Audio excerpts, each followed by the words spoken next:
Hello everyone. Phylum Chordata, class Amphibia. Class Amphibia first tetrapod मतलब 2 pairs of limbs. यहीं से इससे पहले क्लास स्पाइसीज थी तो लिम्बलेस, इसमें 2 पेयर्स ऑफ लिम्स यहाँ से स्टार्ट हुए हैं। Class Amphibia, Reptilia, Aves and Mammalia. Amphibia, amphi अगर हम इसको देखें तो एम्फी मीन्स ड्वेल और bios means life, dwell life. They live on land as well as on in water, मतलब दोनों टाइप की लाइफ है ये। दूसरी चीज़ इसके अंदर कि they are found in aquatic habitat as well as on land but not in sea. कोई भी स्पेसिमेन ऐसा नहीं है जो सी में मिलता हो। डिवोनियन पीरियड से, मतलब जो पैलियोजोइक इरा है तो उसके डिवोनियन पीरियड से ये स्टार्ट हुए हैं। स्टिगोसिफेलिया से ये एराइज हुए हैं एम्फीबियंस। ये नीट का भी पीसीएस एग्ज़ाम है, इनके भी क्वेश्चन है और काफ़ी कंपटीशन है उनके। ये क्वेश्चन है कि कहाँ से ये बने हैं, तो स्टिगोसिफेलिया जो मतलब स्पेसिमेन है उनसे एम्फीबियंस का ओरिजिन हुआ था। अब इसमें अगर हम एक्सटर्नल मॉर्फोलॉजी या क्लास एम्फीबिया के बारे में टोटली अगर पता करें तो वैसे क्या देखोगे कि हेड इसके अंदर डिस्टिंक्ट है, नेक इसमें एब्सेंट नहीं है, वो सॉरी हेड डिस्टिंक्ट है, नेक इसमें प्रेजेंट नहीं है और ट्रंक का पोर्शन लॉन्ग होता है। टेल कुछ स्पेसिमेन में प्रेजेंट है और कुछ में एब्सेंट, जैसे फ्रॉग का केस है तो इसमें एब्सेंट है, पर सैलामेंडर है, इक्थियोफिस है, उनके अंदर प्रेजेंट होती है। ओके। एक्सोस्केलेटन, इनकी बॉडी के ऊपर कोई भी एक्सोस्केलेटन नहीं है, ना बॉडी पर कोई स्केल्स हैं, ना हेयर हैं, ना इनके जो डिजिट्स हैं उनमें क्लॉज हैं, मतलब किसी भी टाइप का एक्सोस्केलेटन इनकी बॉडी के ऊपर नहीं है। इनमें एंडोस्केलेटन बोनी होता है, मतलब बोनी एंडोस्केलेटन है, और कार्टिलेजिनस पॉइंट तो कहीं पर है जहाँ वर्टिब्री के एंड्स होते हैं वहीं पर कार्टिलेजिनस है, पर मोस्टली जो एंडोस्केलेटन है वो बोन्स का ही बना हुआ है। आगे अगर हम इनके डाइजेस्टिव सिस्टम को लेके चलें तो digestive system complete, alimentary canal complete होती है। कार्निवोरस, ये कार्निवोरस हैबिट के होते हैं। और अगर इनके माउथ में हम टंग को देखें, मतलब पहले बक्कल कैविटी को अगर मैं देखती हूँ तो बक्कल कैविटी के अंदर जो जॉज मतलब कवर्ड होती है अपर जॉ एंड लोअर जॉ से, तो दोनों में एक ही टाइप के टीथ होते हैं, होमोडोन डेंटिशन। जो टंग होती है वो बाइफर्केट है और मतलब अदर एनिमल ह्यूमन से, मैमल से बिल्कुल अलग है। जैसे अगर ह्यूमन की बात करें तो पीछे से जुड़ी हुई है, आगे से फ्री है और सिंगल पार्ट है, इनमें नहीं है। इनमें फ्रंट से जुड़ी हुई है, पीछे से 2 पार्ट में डिवाइड है। और जब भी मान लिया कोई यहाँ पर प्रे है, सपोज ये प्रे है, ये प्रे है, तो ये प्रे को एकदम टंग पलट के मारेगी और तुरंत अंदर कर लेगी। बहुत ज़्यादा देर तक ये अपने माउथ को नहीं खोल सकते। क्यों नहीं खोल सकते? क्योंकि इनकी जो सांस की नली होती है बिल्कुल सीध में होती है, और बिल्कुल सीध में होने की वजह से अगर हम कुछ मिनटों के लिए फ्रॉग को अगर मारना है, बेहोश करना है, तो पहली बात तो ये होता है कि जैसे यहाँ पर 2 अपर जो है, ये अपर वाला पोर्शन लिप वाला और नीचे का ये है, तो ऐसे करके फंसे होते हैं, तो पहली बात तो ये आसानी से खुल नहीं सकते। अगर इसका माउथ खुल भी गया और हमने 20 मिनट के लिए खोले रखा तो ये मर जाएगा, क्योंकि इसकी जो ये मतलब लैंड पर, वाटर के अंदर तो फिर भी दूसरी तरीके से रेस्पिरेशन कर लेगा, पर लैंड पर ये मर जाएगा। क्यों? क्योंकि मैंने बताया जो इसके मतलब हम लोगों का जो 2 ओपनिंग होती हैं गलेट एंड ग्लॉटिस वो बराबर बराबर में है, फ्रंट में नहीं है। हम अपने माउथ को कितनी भी देर तक खोल लें कुछ नहीं होगा, पर इसका माउथ अगर हम कुछ मिनटों तक खोल देंगे तो ये मर जाएगा। ओके। बाकी इसके अंदर कार्निवोरस है, मतलब ये फूड को निगलता है, होमोडोन डेंटिशन है। अब बात आती है रेस्पिरेशन की। तो रेस्पिरेशन की जो प्रोसेस होती है कितने टाइप से है इसमें, कि थ्रू लंग्स, स्किन जिसको क्यूटेनियस रेस्पिरेशन, लंग्स को बोलते हैं pulmonary respiration, through buccopharyngeal cavity and last में अगर ये लार्वल कंडीशन है, और कुछ फॉर्म्स ऐसी होती हैं जो एक्वेटिक है, उनमें किसके थ्रू होता है, गिल्स के थ्रू, उनमें किसके थ्रू होता है, गिल्स के थ्रू। तो 4 टाइप का इनमें रेस्पायरेशन है। एक्सक्रीशन की बात करेंगे तो किडनी इनमें मीजोनेफ्रिक, बहुत हाईली डेवलप नहीं है, मीजोनेफ्रिक किडनी होती हैं, और नेचर में यूरियोटेलिक। गॉल ब्लैडर इनके अंदर बड़ा होता है, और ये कैसे होते हैं कि इनका एक्सक्रीटरी प्रोडक्ट यूरिया है, तो ये यूरियोटेलिक। ब्लड वास्कुलर सिस्टम की बात करें तो इनका हार्ट होता है 3 चैम्बर्ड, 3 चैम्बर्ड हार्ट होता है। 3 चैम्बर्ड हार्ट का meaning 2 auricles and 1 ventricle, 2 auricles and 1 ventricle. और जब ये 1 वेंट्रिकल है, मतलब इसके साथ साथ 2 पार्ट और होते हैं, sinus venosus and truncus arteriosus. Most important question, arteriosus. और अदर एग्जाम में ज़्यादा इंपॉर्टेंट क्वेश्चन है, पीसीएस वगैरह का जो एग्ज़ाम होता है उनमें ज़्यादा है, या मैं ये कह दूं कि पीजीटी टीजीटी इनके एग्ज़ाम में ये ज़्यादा पूछते हैं कि sinus venosus and truncus arteriosus present होता है। ब्लड वास्कुलर सिस्टम में अगर ब्लड की बात करें तो इरिथ्रोसाइट्स, इरिथ्रोसाइट्स इनमें लार्ज होती हैं, ओवल शेप की हैं और न्यूक्लिएटेड हैं। ध्यान रखोगे, सबने अभी तक मैमल्स में पढ़ रखी हैं ई न्यूक्लिएटेड, पर फ्रॉग के केस में या एम्फीबियंस के केस में आरबीसीज जो हैं न्यूक्लिएटेड। और वैसे भी लार्जेस्ट आरबीसी एक इस क्लास एम्फीबिया का एक एनिमल होता है एम्फीयूमा, सबसे बड़ी आरबीसी। अगर मैमल्स के केस में बात करेंगे तो एलिफेंट की, पर अगर हम बिल्कुल लार्जेस्ट होल कॉर्डेट्स के अंदर बात करते हैं तो एम्फीयूमा में होती हैं। एक्सक्रीशन, डाइजेशन हो गया, रेस्पायरेशन, एक्सक्रीशन, सर्कुलेशन। अब आ जाओ सेंस ऑर्गन्स। तो सेंस ऑर्गन्स में सबको मालूम है कि आइज़ इसके अंदर वेल डेवलप्ड हैं, नॉस्ट्रिल्स प्रेजेंट होता है, एक्सटर्नल लेयर जो बक्कल कैविटी से जुड़ा होता है, ये टिम्पैनम है, ये इसका टिम्पैनम।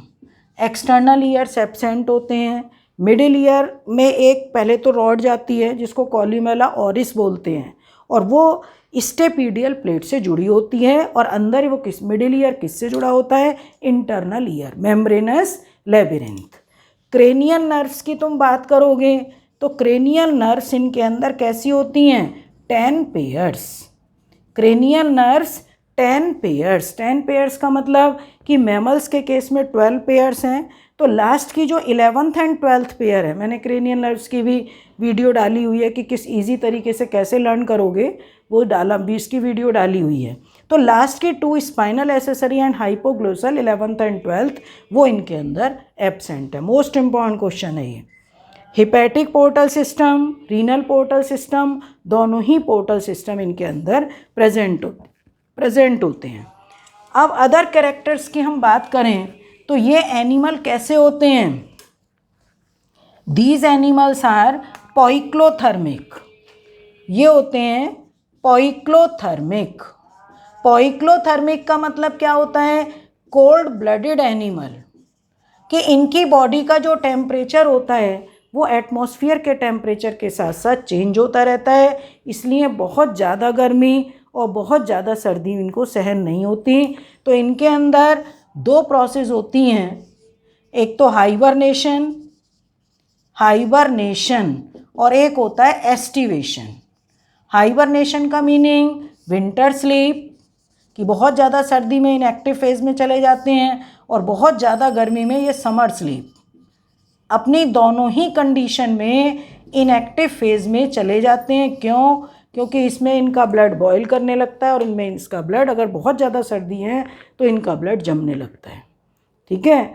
रिप्रोडक्शन की बात करें तो ये कैसा होता है कि मेल एंड फीमेल सेपरेटेड हैं, और सबसे बड़ी बात है कि sexual dimorphism present in frog. Sexual dimorphism का मतलब एक्सटर्नली डिस्टिंग्विशिंग फीचर, जिससे देखकर हम पहचान सकें कि which is male and which is female. तो वैसे तो ज़्यादा कुछ नहीं होता, क्योंकि मेल फ्रॉग के अंदर कॉपुलेटरी ऑर्गन्स एब्सेंट होते हैं। फर्टिलाइजेशन इनमें एक्सटर्नल होगा। डेवलपमेंट इनडायरेक्ट होता है, लार्वल स्टेज के थ्रू होता है। फर्टिलाइजेशन इनके अंदर एक्सटर्नल है और ज़्यादातर एनिमल ओवीपेरस हैं। तो मेल और फीमेल को कैसे पहचानोगे? मेल फ्रॉग मैंने यहाँ पर इसीलिए केवल ये कि सेक्सुअल डाइमॉर्फिसीन होती है तो ये दो डायग्राम दिखा रखे हैं। अगर तुम इसके फोर लिम्ब को देखोगे मतलब मेल फ्रॉग के, तो वो यहाँ से ये फूला हुआ होता है। ये तो खैर ब्रीडिंग पीरियड का इतना ज़्यादा फूला हुआ, नॉर्मल में थोड़ा फूला हुआ होता है। इसको बोलते हैं न्यूप्चियल पैड या कॉपुलेटरी पैड, क्योंकि कॉपुलेटरी ऑर्गन नहीं होते।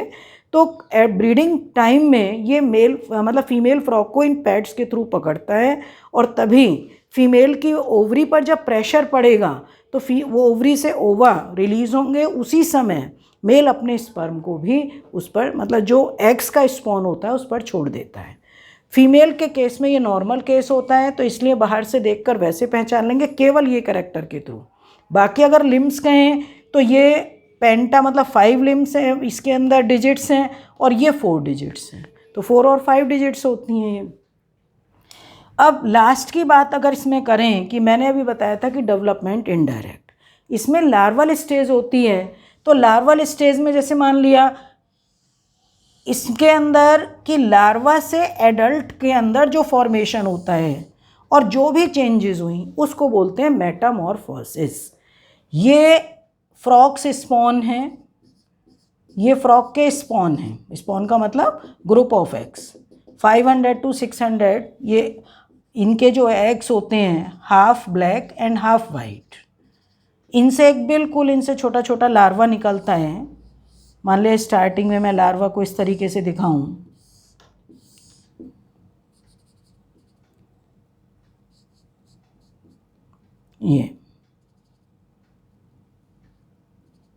ये लार्वा मतलब इसकी एक टेल है और ये गिल्स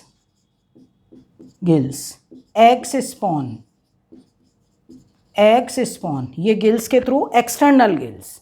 धीरे धीरे इनमें चेंजेस होना शुरू हुआ।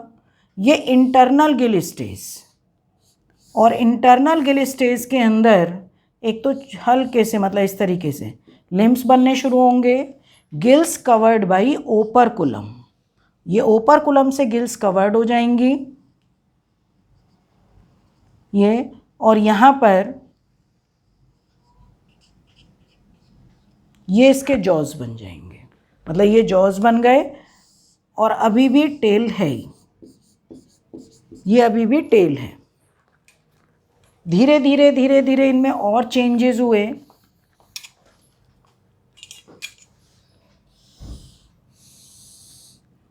इनमें और चेंजेस होंगे, लिम्स बनने शुरू होंगे, टेल छोटी होगी धीरे धीरे। मान लिया इस तरीके की कंडीशन आई, टेल जैसे ये है, तो टेल जो है धीरे धीरे छोटी हुई और छोटी हुई और छोटी हुई और छोटी हुई। बाकी सारी चीज़ें वही चल रही हैं अभी। ये मतलब टेल और बिल्कुल और छोटी होती चली गई। फिर उसके बाद ये किस में कन्वर्ट हो जाता है? फ्रॉग के अंदर। मतलब इस तरीके से फ्रॉग का, एक मिनट, अब ये कन्वर्ट हो जाएगा एडल्ट में।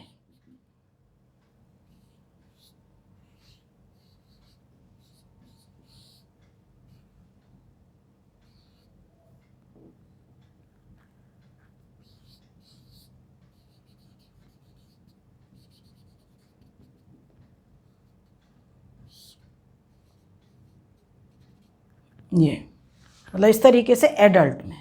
तो ये सारे जो चेंजेस हुए हैं इसको बोला जाता है मेटामॉर्फोसिस। क्या बोलोगे इसे? मेटामॉर्फोसिस। सारा ये कंडीशन पानी में हो रहा है, और जब इंटरनल गिल स्टेज से मतलब ये टेल डिज़ोल्व, तो जिस समय टेल डिज़ोल्व, एलिमेंट्री कैनाल में चेंज, हार्ट पहले 2 चैम्बर्ड है 3 चैम्बर्ड हार्ट होगा, बहुत सारे मॉडिफिकेशन होते हैं, तब ये एडल्ट के अंदर कन्वर्ट होगा। तो ये कंडीशन, ये पूरी की पूरी प्रोसेस क्या कहलाती है? मेटामॉर्फोसिस। फ्रॉग का बायोलॉजिकल नेम क्या है? राना टिग्रीना। इसका क्या नेम है? राना टिग्रीना। एक स्पेसिमेन और है इसमें, ब्यूफो। ब्यूफो मतलब इसको कॉमन बोलते हैं टोड, और इसका बायोलॉजिकल नेम है ब्यूफो मेलेनोस्टिकस। ब्यूफोमेलेनोस्टिकस। बाकी अदर एग्जाम्पल, हाइला हाइला जिसको ट्री फ्रॉग बोलते हैं, एक होता है एलाइटस जिसको मिडवाइफ टोड, इसको बोला जाता है मिडवाइफ टोड। ओके, एक इसमें होता है इक्थियोफिस, इक्थियोफिस, एक स्पेसिमेन है सैलामेंडर। तो ये सारे इसके एग्जाम्पल हैं क्लास एम्फीबिया के। तो मोस्ट इम्पॉर्टेंट मतलब काफ़ी क्वेश्चन इसमें ऐसे हैं, मैंने स्टार्टिंग में भी बताए हैं, काफ़ी क्वेश्चंस बनते हैं जो कि कंपटीशन में आए हुए हैं। ठीक है, तो ये सबको समझ में आ जाएगा जब ये लेक्चर को हमारे सुनोगे, तो ये सारा क्लियर हो जाएगा। फिर भी अगर किसी के डाउट्स हैं तो कमेंट बॉक्स में डालिए, सबके डाउट्स क्लियर होंगे। और बाकी सारी वीडियोस को देखने के लिए मेरे चैनल को चैनल पे मतलब ओपन करके प्लेलिस्ट खोलिए और प्लेलिस्ट पर तुम्हें सारी वीडियो मिल जाएंगी chapter wise. Okay, thank you.